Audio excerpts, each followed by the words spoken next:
главных дня в году, чтобы мы могли сказать, что мы отпраздновали Пасху, то когда нужно начать вот в этот миг и закончить празднование Триду литургии Пасхальной. Сегодня благодарим Бога за таинство Евхаристии, которое установил во время Тайной Вечери, и за таинство священства.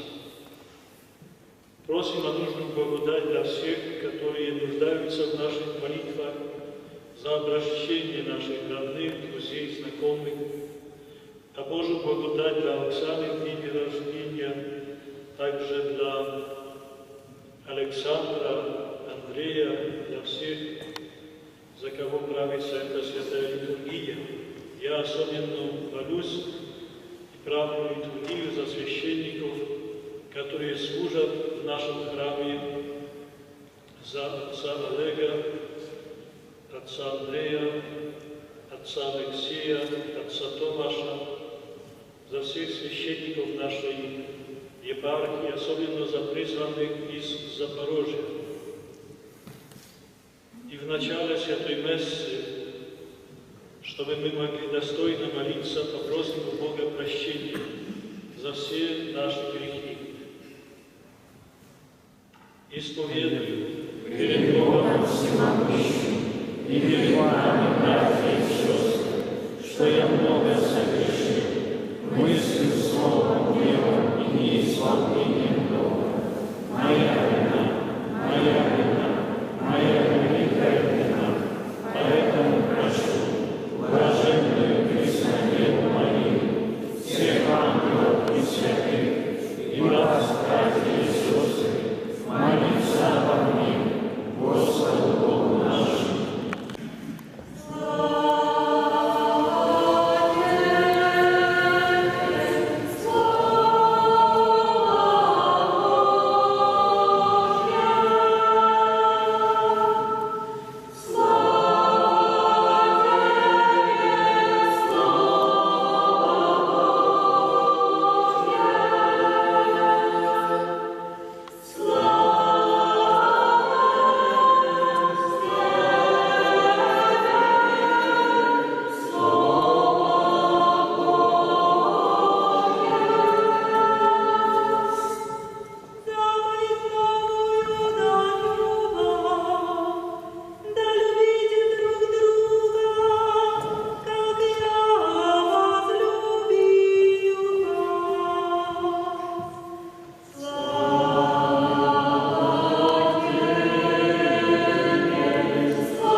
Господь с вами.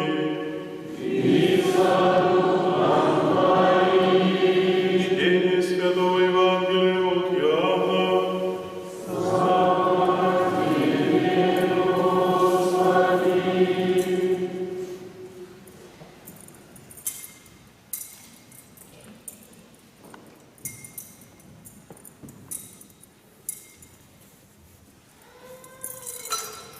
Перед праздником Пасхи Иисус, зная, что пришел час Его перейти от мира сего к Отцу, явил дело, что, возлюбив своих, сущих в мире, до конца возлюбил их.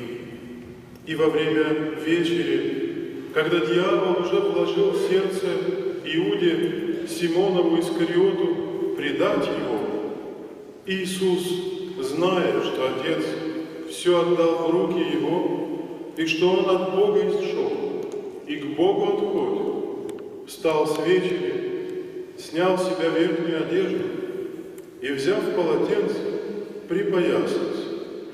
Потом влил воды в умывальницу и начал умывать ноги ученикам и отирать полотенце, которым был припоясан. Подходит к Симону Петру, и тот говорит ему: «Господи, тебе ли умывать мои ноги?» Иисус сказал ему в ответ: «Что я делаю, теперь ты не знаешь, а уразумеешь после».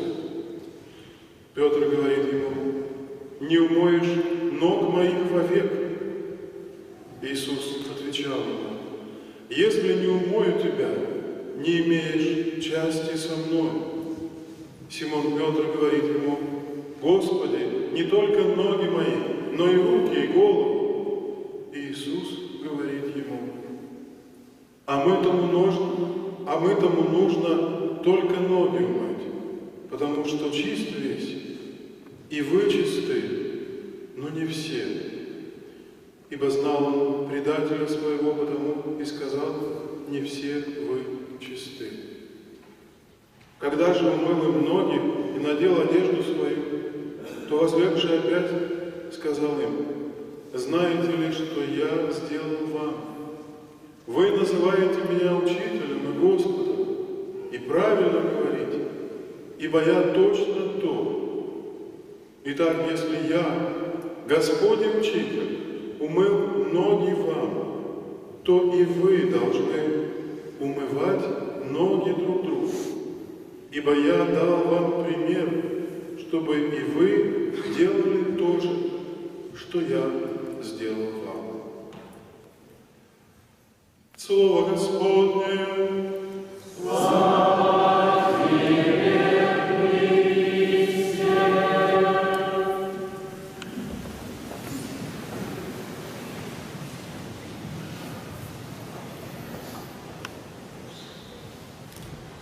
И вы должны умывать ноги друг другу. Это жест для нас более символический, но на Ближнем Востоке умыть ноги кому-то,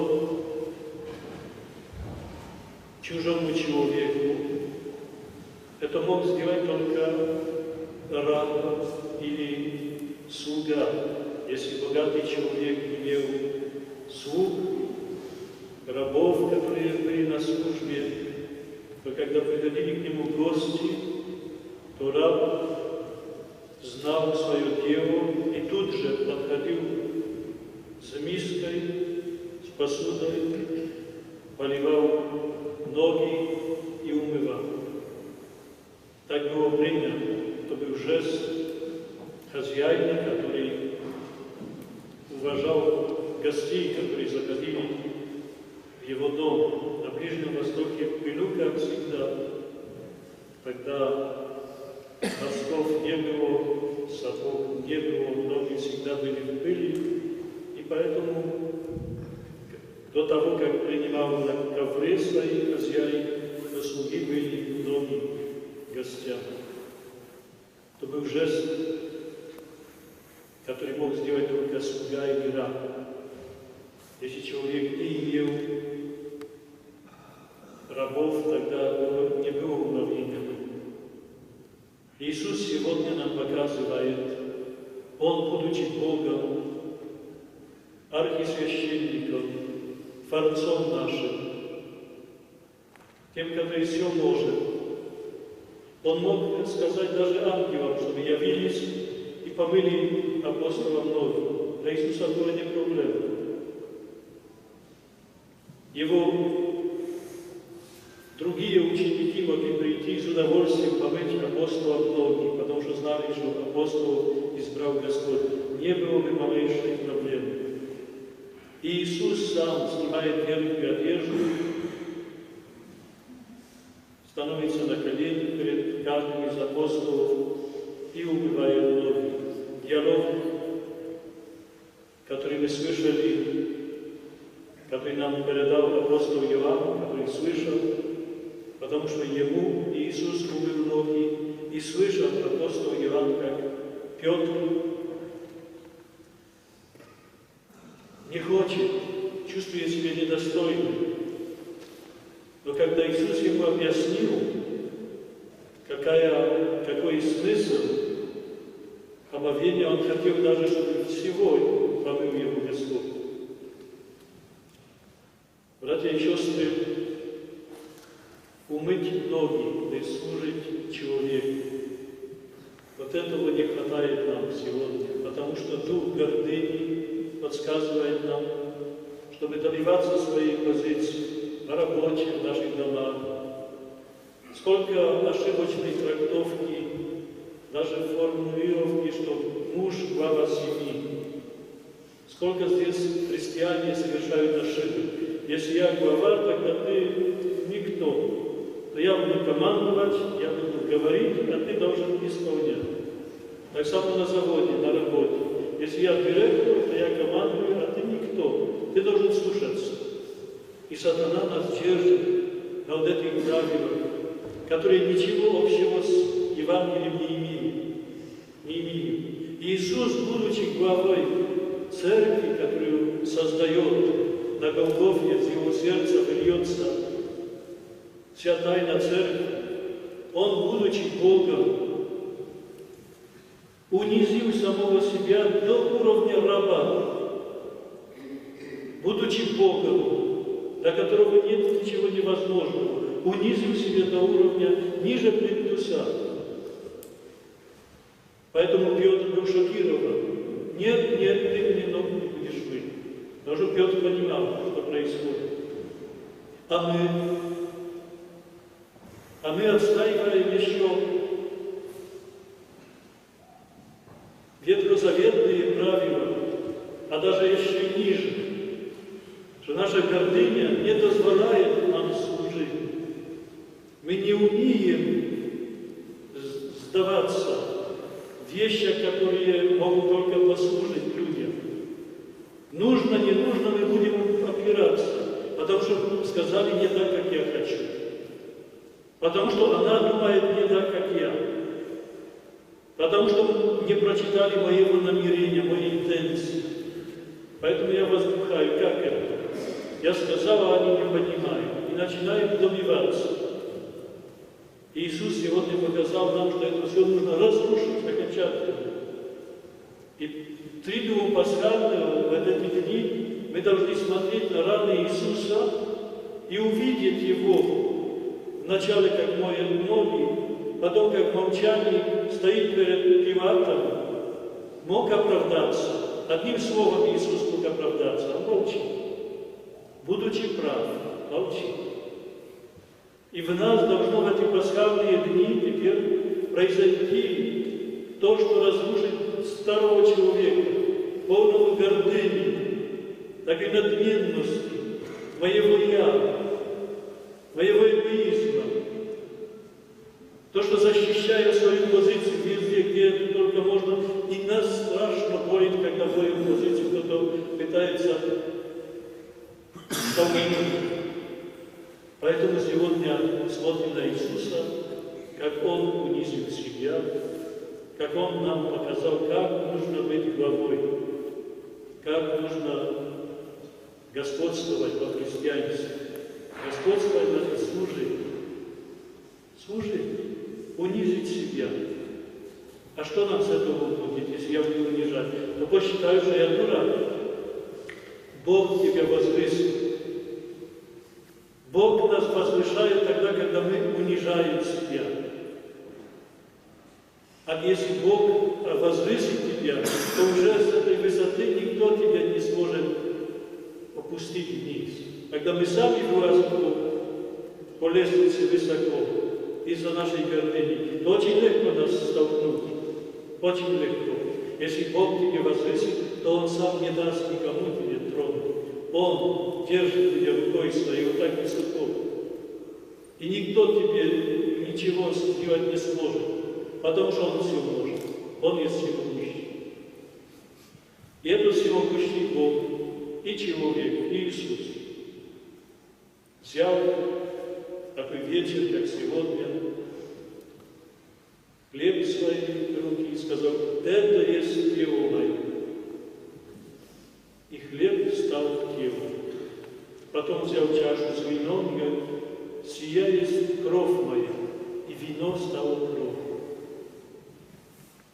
ale это было бы прекрасно только тогда в горнице, если эта комната по сегодняшний день, те, которые были в Израиле, в Иерусалиме, имели возможность побывать в горнице, в вечернике, в Ченакулу, там, где Иисус установил Евхаристию, где сошел Дух Святой, и эта комната есть. Если было бы только, закончилось бы на этом, все было бы только как история. Но Иисус передал апостолам силу совершать вот эту тайну, что апостолы потом брали хлеб и говорили: «Сие есть тело мое». И хлеб становился телом Христовым. Брал в руки Петр, брал в руки хлеб Иоанн, Андрей, Яков, Филипп, Варфоломей, Матфей, Фома. Брали в свои руки хлеб, и хлеб становится телом Христовым. Брали вино, повторяли слова Иисуса, и вино становилось кровью Христовой. И тоже умерли бы апостолы, был бы конец, только история. А апостолы рукоположили следующих апостолов, епископов, Игнаций Антиохийский, потом дальше, по сегодняшний день имеем священников, которым дана та самая власть, которая дана была апостолам, что в их руках, в руках священника, хлеб становится телом Христовым, а вино кровью Христа. И сегодня вот этот святой вечер, когда Иисус установил Евхаристию, то есть, что имеем тело и кровь Его, и всегда, пока будут священники, то будем иметь Евхаристию. Если умрет последний священник на земле, не будет Евхаристии. Поэтому сам Господь заботится, чтобы священники были, и сам себе их находит. Сам себе находит. Никто сам себе этого достоинства не берет. Никто, абсолютно. Поэтому, когда смотришь на священника, нельзя сравнивать никогда. Вот это хороший, вот это плохой. Нет. Господь себе его избрал так. А если Господь избрал, то не имеет права сказать, что он плохой. Он другой характер, другой подход, другие возможности у него. Но он же тоже священник. Все мы одинаковые. Мы не лучше вас. Просто нас выбрал Господь. Каждый из нас, возможно, в чем-то гораздо лучше, чем мы, чем любой из нас. Но Господь высмотрел в себе нас, и Он сам захотел. Он сам захотел. И поэтому из-за того, что это есть решение Бога, то нам, помазанников Господних, осуждать непозволительно. Что бы вы сделали? Не осуждайте священника ни православного, ни католического, ни другого. Священник, и все. Будете ли благодать от Бога? Защищай тех, которых Господь избрал. Без осуждения, что бы он ни сделал, что бы ни натворил, молись и проси Господа, чтобы укрепил слугу своего. Никогда не осуждай, тогда будет тебе великая милость Божия, значит, ты будешь понимать, что Он избрал к себе. Если это Его выбранец, то нужно только поддержать того, кого избрал Господь. Нужно только поддержать.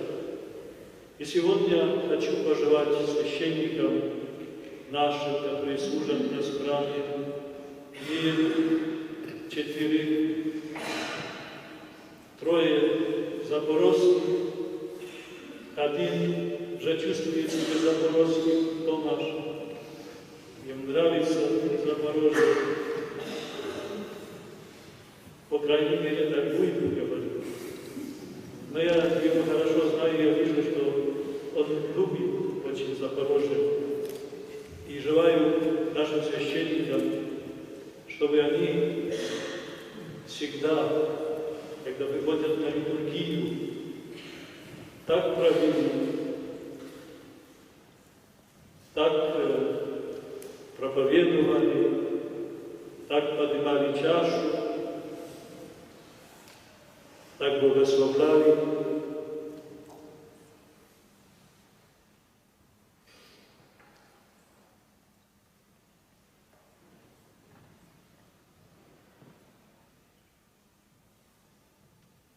Бывает сложно говорить. Как будто была последняя служба.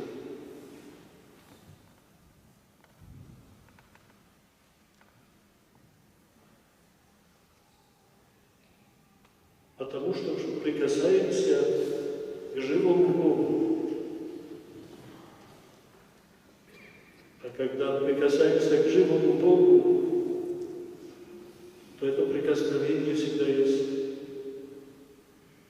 исключительно незаменимо и неповторимо. Что второй раз такой службы не будет, как сегодня, не будет такой, как была вчера. И чтобы Господь нам подарил всем, мне и моим братьям, священникам, такой дар. Также нужно нам помнить всегда в наших молитвах о тех священниках, которые нас покрестили, которые исповедовали нас, причащали, были духовными наставниками. Одни живут еще, другие умерли. Имейте всегда их в своих сердцах. Есть священники, которые переживают кризис, есть такие, которые оставили священство. Это для них очень тяжелый крест. Тоже не забывайте о них молитве. Потому что вы себе не представляете священника, который все равно остается священником, а ему нельзя править службы. Например, ты поисповедовался и примешь причастие сегодня. Каких грехов бы ты не натворил, ты принимаешь Евхаристию, потому что Господь тебя простил. А священник, если ушел от служения, он хотел бы хотя бы раз еще поисповедоваться и причаститься, и часто это невозможно, потому что его ошибка настолько тяжела, что некоторых вещей перепрыгнуть невозможно. Знаете, что священник, который оставил священство, это такой тяжелый крестный путь, что представить себе до конца это невозможно. Я встречал многих, которые хотели вернуться к священству, к служению, но это по многим вопросам невозможно. Они бы все отдали за то, чтобы еще один раз в жизни стать за алтарем и отслужить службу, или хотя бы, чтобы поисповедоваться и причаститься. Все отдали. Потому что это такая великая тайна. И потом отсутствие возможности прикасаться к этой тайне является страшным тяжелым крестом. Поэтому для нас, священников, это очень важный момент тоже такой солидарной молитвы и благодарения Бога за то, что мы все-таки можем служить.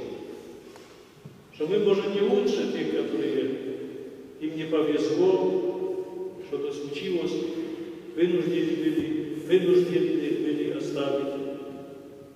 А нам Господь дал еще возможность быть возле алтаря.